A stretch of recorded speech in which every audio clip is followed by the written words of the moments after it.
तर आता एक महत्त्वाची ब्रेकिंग न्यूज समोर येते। थोड्याच वेळात मोदींचं भाषण सुरू होणार आहे। संयुक्त राष्ट्र महासभेत मोदींचं भाषण सुरू होणार आहे। या क्षणाची अतिशय महत्त्वाची बातमी आपण पाहतोय। पंतप्रधान नरेंद्र मोदी संयुक्त राष्ट्र महासभेतील 76व्या सत्राला संबोधित करणार आहेत। मागच्या वर्षी महासभेचं सत्र हे कोरोनामुळे डिजिटल प्लॅटफॉर्मवर आयोजित करण्यात आलं होतं, तर आता यंदा मात्र प्रत्यक्ष पंतप्रधान नरेंद्र मोदी हे या सत्राला संबोधित करणार आहेत। पंतप्रधान नरेंद्र मोदींच्या भाषणाकडे आता सगळ्यांचंच लक्ष लागलेलं आहे। पंतप्रधान नरेंद्र मोदी हे कुठल्या विषयावर बोलणार, पाकिस्तानला ते काय प्रत्युत्तर देणार, असे अनेक प्रश्न संपूर्ण जगाला पडलेत। आणि थोड्याच वेळात पंतप्रधान नरेंद्र मोदी हे संयुक्त राष्ट्र सभेतील 76व्या सत्राला संबोधित करणार आहेत। तर याविषयी अधिक माहिती देण्यासाठी आपले प्रतिनिधी प्रशांत लीला रामदास आपल्यासोबत जोडले गेलेले आहेत। प्रशांतजी, आपण पाहतोय नरेंद्र मोदी हे संयुक्त राष्ट्र महासभेतील 76व्या सत्राला थोड्याच वेळात संबोधित करणार आहेत। कुठल्या कुठल्या मुद्द्यांवरती ते बोलू शकतात? महत्व असं म्हणजे आज पंतप्रधान नरेंद्र मोदी थोड्याच वेळामध्ये जागतिक मंचावरून संयुक्त राष्ट्राच्या सभेला संबोधित करणार आहे। सोबतच जर बघितलं आपण ज्या पद्धतीनं अफगाणिस्तानमध्ये परिस्थिती झाली आहे, पाकिस्तान, रूस आणि चीन ज्या पद्धतीनं अफगाणिस्तानला मदत करत आहे, त्यामुळे जागतिक स्तरावरती होऊ शकतं आतंकवाद पुन्हा वाढेल अशी शक्यता व्यक्त केली जाते। त्या संदर्भात होऊ शकते आजच्या या बैठकीमध्ये आणि या संबोधनामध्ये ते आपलं मत व्यक्त करतील आणि देश भारत कसा पुढे जात आहे आणि भारताने कशा पद्धतीनं वेगवेगळ्या विषयांवरती आघाडी घेतली याचीही माहिती जागतिक स्तरावरून आणि जागतिक मंचावरून व्हावी यासाठी ते आजच्या या संबोधनाच्या या विषयांचा उपयोगाने या विषयांवरती संबोधन ते करू शकतात नरेंद्र मोदीजी। आणि सोबतच अब्दुल्ला शाहिद जी, His Excellency Mr. Abdullah आपको Shahid. अध्यक्ष पद संभालने की First of all, I would like to हार्दिक बधाई। warmly congratulate you on आपका अध्यक्ष assuming बनना the office of President of the सभी UNGA. विकासशील देशों Your becoming President और is a विशेषकर matter of pride for all developing small countries island developing and states के in लिए particular for small island गौरव की developing बात। states. अध्यक्ष महोदय, Mr. President, गत 1.5 वर्ष से for the last 1.5 years, पूरा विश्व the world 100 साल has में been आई सबसे grappling with बड़ी the worst महामारी pandemic का it has सामना seen कर in 100 years. ऐसी भयंकर महामारी में I pay tribute जीवन to गंवाने all वाले those who have lost their lives सभी लोगों in को the deadly corona मैं pandemic, श्रद्धांजलि देता हूं और and परिवारों I के साथ express my condolences संवेदनाएं व्यक्त करता to हूं। their families. अध्यक्ष महोदय, Mr. President, मैं उस देश का I प्रतिनिधित्व कर रहा represent a हूं country जिसे that mother is of proud democracy का to be गौरव known हासिल। as the mother of democracy.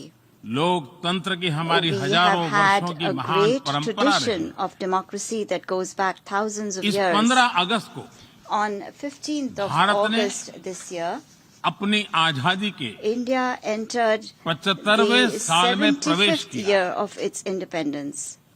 हमारी विविधता Our diversity हमारे सशक्त लोकतंत्र is की the पहचान है। identity of our strong एक ऐसा democracy. देश It is a country जिसमें that has दर्जनों भाषाएं dozens हैं, of languages, सैकड़ों बोलियां हैं, hundreds of dialects, अलग अलग रहन सहन different खान पान। lifestyles and cuisines.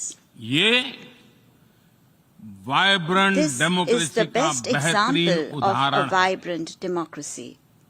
ये भारत के लोकतंत्र की ताकत है। The strength of our ये democracy छोटा बच्चा is demonstrated जो by the कभी fact that a little एक boy रेलवे स्टेशन who के at T one stall time पर used to help अपने his पिता father की मदद at करता his tea था, stall at the railway आज station is today चौथी बार addressing the भारत के United प्रधानमंत्री के Nations तौर पर General Assembly for the fourth time UNGA को as संबोधित Prime कर रहा Minister है। of India.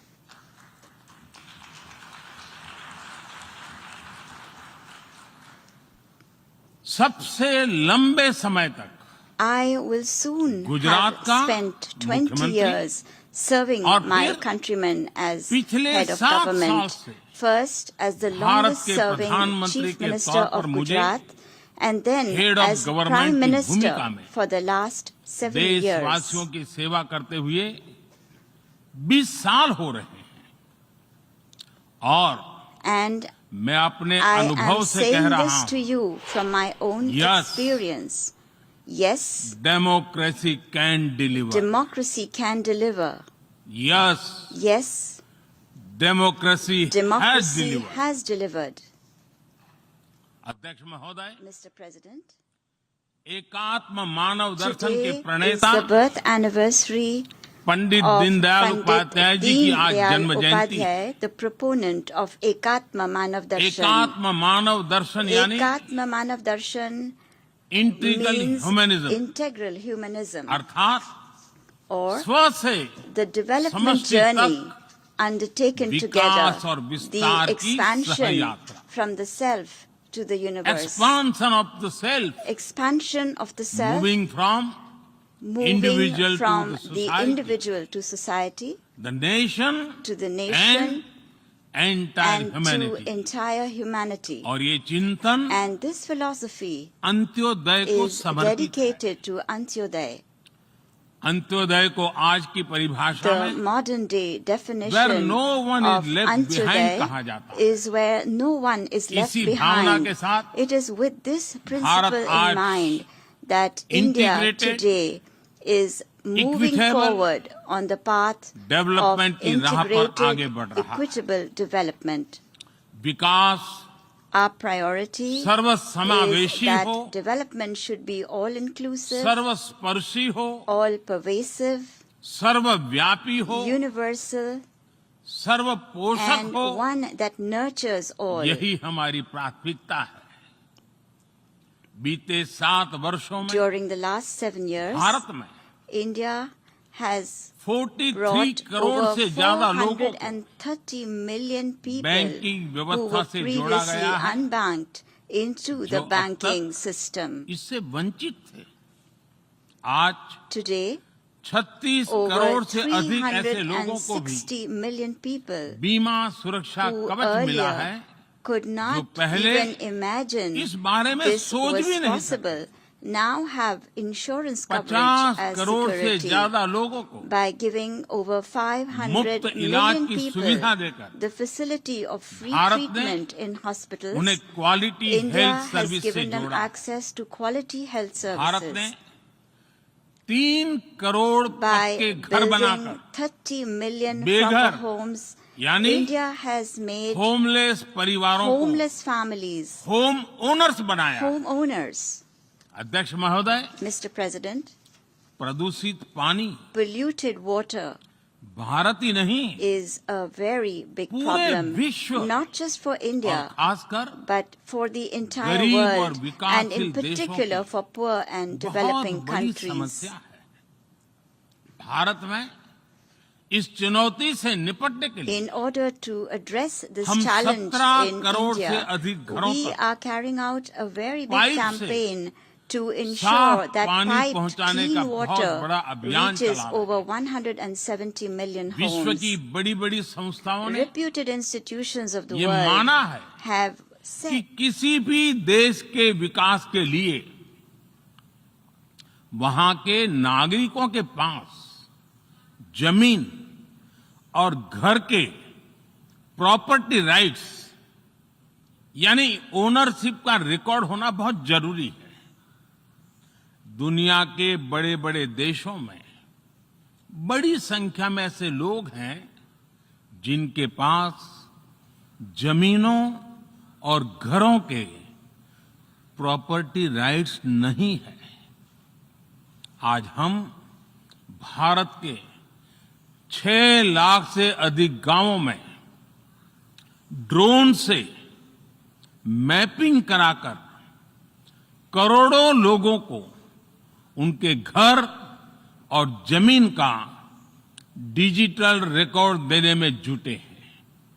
ये डिजिटल रिकॉर्ड प्रॉपर्टी पर विवाद कम करने के साथ ही access to credit, bank loan तक लोगों की पहुंच बढ़ा रहा है। अध्यक्ष महोदय, आज विश्व का हर छठा व्यक्ति भारतीय है। जब भारतीयों की प्रगति होती है तो विश्व के विकास को भी गति मिलती है। When India grows, the world grows.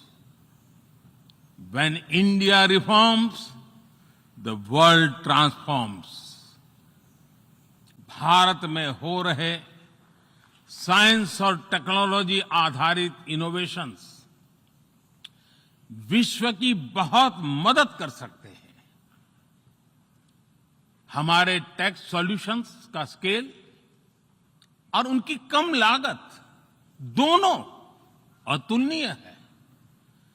हमारे यूनिफाइड पेमेंट इंटरफेस यूपीआई आज भारत में हर महीने 350 करोड़ से ज्यादा ट्रांजैक्शन हो रहे हैं।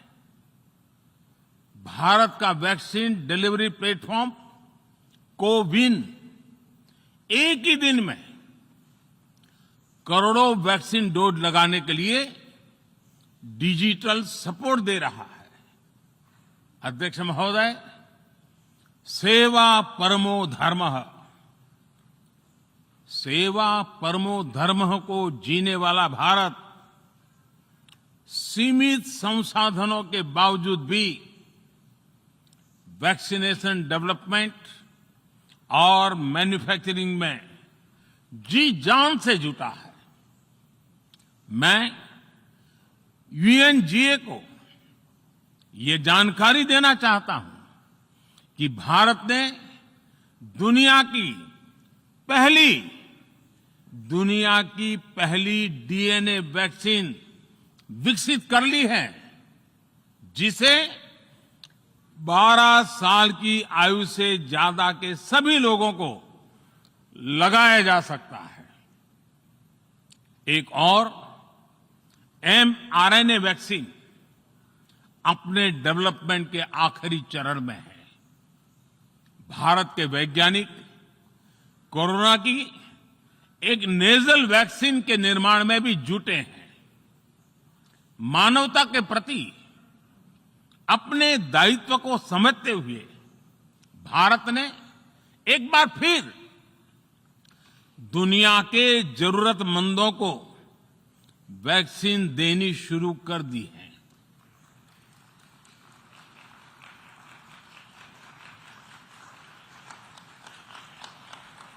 मैं आज दुनिया भर के वैक्सीन मैन्युफैक्चरर्स को भी आमंत्रित करता हूं, कम मेक वैक्सीन इन इंडिया। अध्यक्ष महोदय, आज हम सब जानते हैं कि मानव जीवन में टेक्नोलॉजी का कितना महत्व है, लेकिन बदलते हुए विश्व में टेक्नोलॉजी विथ डेमोक्रेटिक वैल्यूज, ये सुनिश्चित करना भी आवश्यक है। भारतीय मूल के डॉक्टर्स, इनोवेटर्स, इंजीनियर्स, मैनेजर्स किसी भी देश में रहें, हमारे लोकतांत्रिक मूल्य उन्हें मानवता की सेवा में जुटे रहने की प्रेरणा देते रहते हैं। और ये हमने इस कोरोना काल में भी देखा है। अध्यक्ष महोदय, कोरोना महामारी ने विश्व को ये भी सबक दिया है कि वैश्विक अर्थव्यवस्था को अब और अधिक डाइवर्सिफाई किया जाए। इसके लिए ग्लोबल वैल्यू चेन्स का विस्तार आवश्यक है। हमारा आत्मनिर्भर भारत अभियान इसी भावना से प्रेरित है। ग्लोबल इंडस्ट्रियल डाइवर्सिफिकेशन के लिए भारत विश्व का एक लोकतांत्रिक और भरोसेमंद पार्टनर बन रहा है। और इस अभियान में भारत ने इकोनॉमी और इकोलॉजी दोनों में बेहतर संतुलन स्थापित किया है। बड़े और विकसित देशों की तुलना में क्लाइमेट एक्शन को लेकर भारत के प्रयासों को देखकर आप सभी को निश्चित ही गर्व होगा। आज भारत बहुत तेजी के साथ 450 गीगावाट रिन्यूएबल एनर्जी के लक्ष्य की तरफ बढ़ रहा है। हम भारत को दुनिया का सबसे बड़ा ग्रीन हाइड्रोजन हब बनाने के अभियान में भी जुट गए हैं। अध्यक्ष महोदय, हमें अपनी आने वाली पीढ़ियों को जवाब देना है कि जब फैसले लेने का समय था, तब जिन पर विश्व को दिशा देने का दायित्व था, वो क्या कर रहे थे। आज विश्व के सामने रिग्रेसिव थिंकिंग और एक्सट्रीमिज्म का खतरा बढ़ता जा रहा है। इन परिस्थितियों में पूरे विश्व को साइंस बेस्ड रैशनल और प्रोग्रेसिव थिंकिंग को विकास का आधार बनाना ही होगा। साइंस बेस्ड अप्रोच को मजबूत करने के लिए भारत एक्सपीरियंस बेस्ड लर्निंग को बढ़ावा दे रहा है। हमारे यहां स्कूलों में हजारों अटल टिंकरिंग लैब खोली गई है, इंक्यूबेटर्स बने हैं और एक मजबूत स्टार्टअप इकोसिस्टम विकसित हुआ है। अपनी आजादी के 75 वर्ष के उपलक्ष्य में जब हम आजादी का अमृत महोत्सव मना रहे हैं, भारत 75 ऐसे सैटेलाइट्स को अंतरिक्ष में भेजने वाला है जो भारतीय विद्यार्थी स्कूल कॉलेजों में बना रहे हैं। अध्यक्ष जी, दूसरी ओर रिग्रेसिव थिंकिंग के साथ जो देश आतंकवाद का पॉलिटिकल टूल के रूप में इस्तेमाल कर रहे हैं, उन्हें ये समझना होगा कि आतंकवाद उनके लिए भी उतना ही बड़ा खतरा है। ये सुनिश्चित किया जाना बहुत जरूरी है कि अफगानिस्तान की धरती का इस्तेमाल आतंकवाद फैलाने और आतंकी हमलों के लिए न हो। हमें इस बात के लिए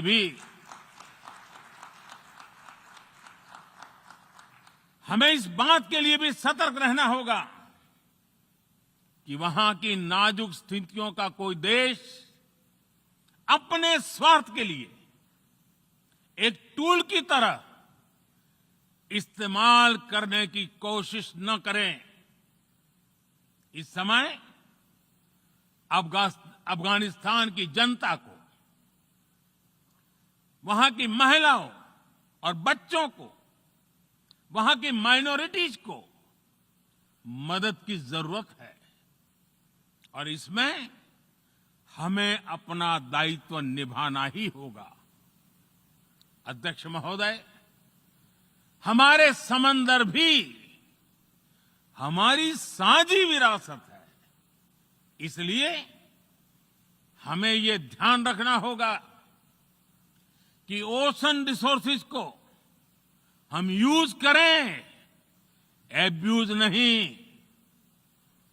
हमारे समंदर अंतर्राष्ट्रीय व्यापार की लाइफलाइन भी है। इन्हें हमें एक्सपांशन और एक्सक्लूजन की दौड़ से बचाकर रखना होगा। रूल बेस्ड वर्ल्ड ऑर्डर को सशक्त करने के लिए अंतर्राष्ट्रीय समुदाय को एक सुर में आवाज उठानी ही होगी।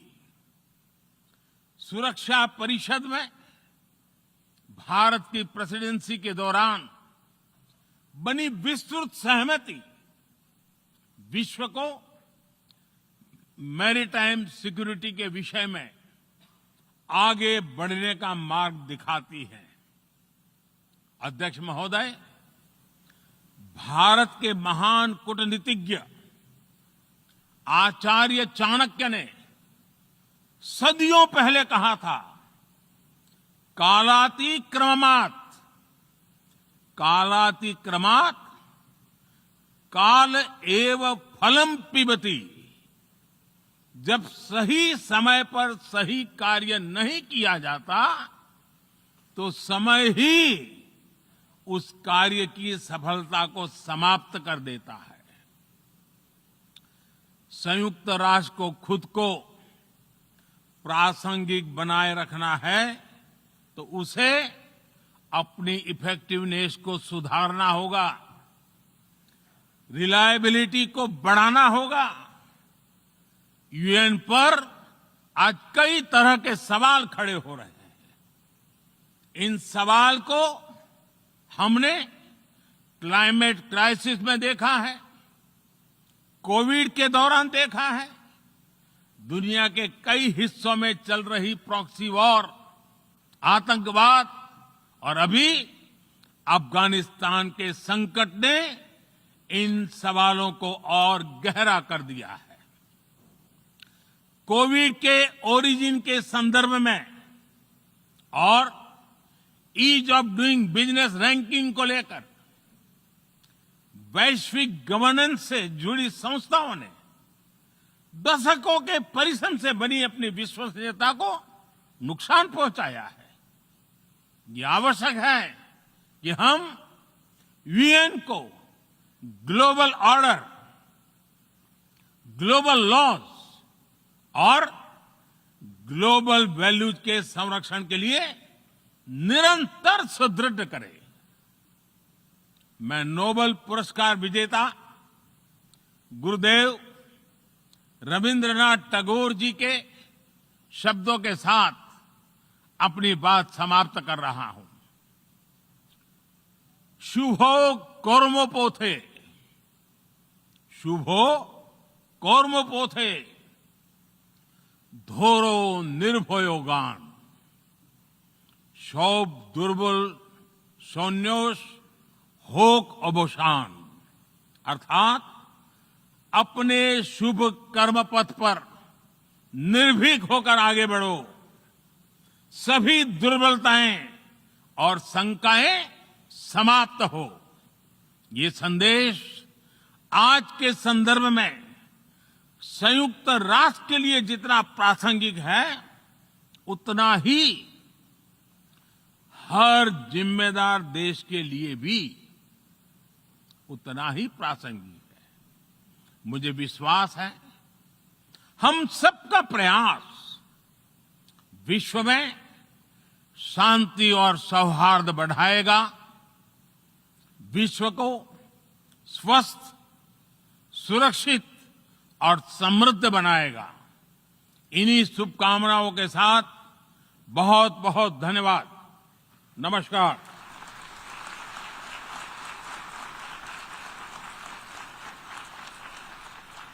पंतप्रधान नरेंद्र मोदी यांनी संयुक्त राष्ट्र संघाच्या महासभेमध्ये जे संबोधन दिलं त्यात त्यांनी स्पष्टपणे अफगाणिस्तानची जी धरती आहे तिथून दहशतवादासाठी त्याचा वापर केला जाऊ नये अशा प्रकारची भावना व्यक्त केली। तर दुसऱ्या बाजूला दहशतवादाच्या मुद्द्यावर जगानं एकत्रित येऊन लढायला हवं असं सांगतानाच त्यांनी संयुक्त राष्ट्र संघाच्या आतापर्यंतच्या भूमिकेवर जे प्रश्नचिन्ह उपस्थित केले जात आहेत त्याच्याबद्दल सुद्धा आज गांभीर्याने विचार करणं गरजेचं असल्याचं सांगत संयुक्त राष्ट्र संघाच्या मंचावरून संयुक्त राष्ट्र संघाच्या ला कॉन्फिडन्स देण्याचं काम सुद्धा पंतप्रधान नरेंद्र मोदी यांनी केलेलं आहे। सुरक्षा परिषदेत सुद्धा नवे बदल होणं गरजेचं आहे हे सांगताना योग्य वेळी योग्य गोष्टी झाल्या नाही तर त्याचा अर्थ उरत नाही असं सांगताना त्यांनी संयुक्त राष्ट्र संघाला काही गोष्टी सुनावलेल्या आहेत संयुक्त राष्ट्र परिषदेच्याच मंचावरून। पंतप्रधान नरेंद्र मोदी यांच्या या संबोधनाकडे संपूर्ण जगाचे लक्ष लागलेलं होतं आणि अखेर पंतप्रधान नरेंद्र मोदी यांनी अनेक महत्त्वाच्या विषयावर संयुक्त राष्ट्र संघाच्या या मंचावरून जगाला एक नवा संदेश दिलेला आहे। विशेषतः त्यांचं हे संपूर्ण भाषण हे हिंदीतून त्यांनी केलेलं आहे। सध्या अमेरिकेच्या दौऱ्यावर 3 दिवसाच्या दौऱ्यावर असलेले पंतप्रधान नरेंद्र मोदी हे संयुक्त राष्ट्रच्या महासभेमध्ये आज त्यांचं महासंबोधन झालं आणि या संबोधनात त्यांनी इथल्या लोकशाहीच्या बद्दल सुद्धा गौरवोद्गार काढले। भारत ही लोकशाहीची जननी आहे असं सांगतानाच त्यांनी गेल्या 75 वर्षामध्ये भारतानं विविध क्षेत्रात केलेला विकास, मानवतेच्या दृष्टीनं केलेल्या वेगवेगळ्या योजना याच्याबद्दल सुद्धा त्यांनी अनेक महत्त्वाच्या गोष्टी सांगितल्या। कोरोनाचं जे संकट आहे जगाच्या समोरचं ते संकट, वातावरणातले बदल, दहशतवाद या सगळ्या मुद्द्यांवर त्यांनी अत्यंत रोखठोक अशा पद्धतीनं भारताची जगाच्या समोर भूमिका विशद केली आहे।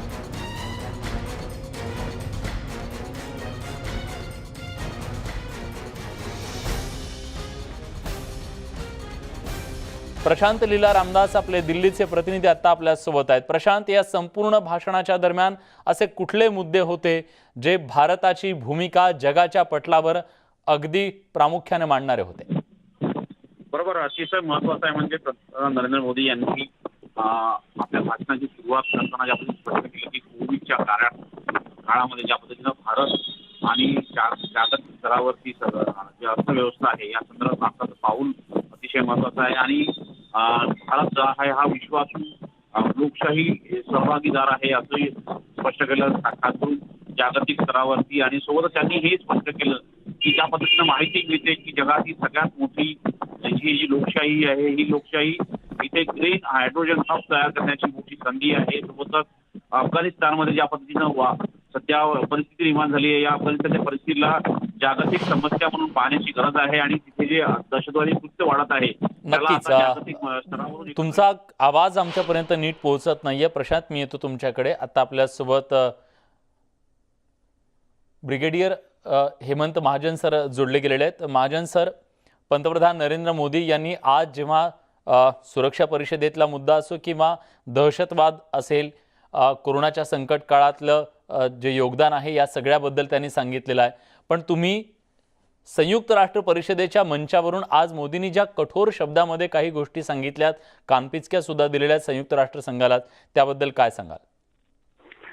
असं आहे की तालिबाननी सत्ता सांभाळून आता जवळजवळ महिना होतोय। 15 ऑगस्टला ते सत्तेमध्ये आले आणि त्यावेळेला असं वाटत होतं की आता हे सुधारलेली तालिबानची आवृत्ती असेल, तालिबान 2, परंतु तसं झालेलं नाहीये। जो हिंसाचार आहे तो सुरूच आहे। याच्याशिवाय आज हजारो लाखो लोक अजून सुद्धा अफगाणिस्तानमधून पळून जाण्याचा प्रयत्न करता आहेत आणि अफगाणिस्तान आणि पाकिस्तानची जी सीमा आहे तिथे पाकिस्तान अफगाणिस्तानमधल्या लोकांना आत येऊ देत नाहीये। तिथले लोक म्हणजे तिथे दहशतवाद, अराजकता हे सगळे जे प्रॉब्लेम्स आहेत ते वाढत आहेत। म्हणजे अफगाणिस्तानवरती कब्जा, तालिबानला अफगाणिस्तानवरती कब्जा करता आला, परंतु जे सरकार चालवायचं असतं, लोकांना जे रोटी कपडा मकान द्यायचं असतं, लोकांना जी सुरक्षितता द्यायची असते, हे त्यांना अजिबात देता आलेली नाही आणि त्याच्यामुळे एक भयंकर अशी गंभीर परिस्थिती निर्माण झालेली आहे अफगाणिस्तानच्या लोकांकरता आणि महिलांकरता खास तर। आणि आपण ऐकलं असेल की अफगाणिस्तानचे प्रवक्ते म्हणाले की आम्ही जे हातपाय लोकांचे तोडायचे ते तोडूच, फक्त आता ते उघडपणे करणार नाही, टीव्हीच्या समोर करणार नाही, लपून करू। म्हणजे काय सांगायचं की हे पाषाण युगातली जी त्यांची जी मनोवृत्ती होती, हातपाय तोडायची, आपल्याच लोकांना मारायचं, आपल्या जे विरुद्ध होतं त्यांना मारायचं, ऑल इन्क्लुसिव्ह सरकार हे ठेवायचं नाही, तर हे सगळे प्रॉब्लेम्स आता सुरू आहेत। आणि याच्यामुळे होतं असं आहे की अजूनपर्यंत एका सुद्धा राष्ट्राने तालिबानला मान्यता दिली नाहीये। म्हणजे असं वाटलं होतं की पाकिस्तान मान्यता देईल, चीन मान्यता देईल, पण असं काहीही झालेलं नाहीये। जे नरेंद्र मोदी यांनी म्हटलेलं आहे ते अगदी बरोबर आहे। जगाने तालिबानवरती दबाव टाकायला पाहिजे आणि त्यांना पाषाण युगातून परत आणून त्यांना एक चांगल्या प्रकारे राज्यकारभार करण्याकरता भाग पाडायला पाहिजे। नक्कीच धन्यवाद सर, तुम्ही न्यूज 18 लोकमतशी सविस्तरपणे बोललात त्याबद्दल.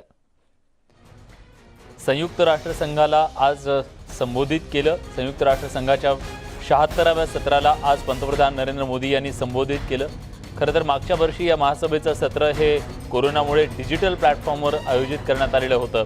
यावर्षी प्रत्यक्ष तिथं सहभागी होता आलं त्यांना आणि आज पंतप्रधान नरेंद्र मोदी हे नेमकं या व्यासपीठावरून काय बोलतात याकडे सगळ्या जगाच्या नजरा लागलेल्या होत्या.